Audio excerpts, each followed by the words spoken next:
എന്താ മോളെ ഇത്? ഒന്നുമില്ലാന്ന് പറഞ്ഞില്ലേ? നീ ഒന്ന് സമാധാനായിട്ടിരിക്കേ. സമാധാനിച്ചോ? കണ്ണ് നിറയെ കണ്ട് സമാധാനിച്ചോ? ഒരല്പം ജീവൻ കൂടി ബാക്കിയുണ്ട്. അത് തീർന്ന് കിട്ടാൻ വേണ്ടി നീ പ്രാർത്ഥിക്ക്.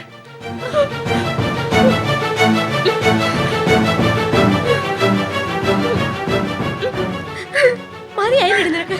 തൃപ്തിയായില്ലേ? എന്റെ ആങ്ങളെ ഈ പരുവത്തിലാക്കിയപ്പോ സമാധാനായില്ലേ? അവൻ ഒരിടം ഇല്ലാതാക്കിയില്ലേ? അവന്റെ ജീവിതം തകർത്തില്ലേ? എന്നിട്ട് വന്നിരിക്കുന്നു ചത്തെന്നറിയാൻ. ഒന്ന് പോയി തരാമോ നീ? അവന്റെ ജീവനെങ്കിലും ഒന്ന് തിരിച്ചു കിട്ടിക്കോട്ടെ. ഇതൊരു ഹോസ്പിറ്റലാണ്. നീ വെറുതെ ഇവിടെ ഒരു സീൻ ഉണ്ടാക്കണ്ട.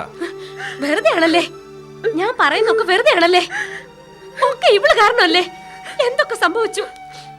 എന്നിട്ട് ഒന്നും മനസ്സിലാക്കുന്നില്ലല്ലോ ഇവള്. ഒഴിഞ്ഞു പോകാൻ കൂട്ടാക്കുന്നില്ലല്ലോ.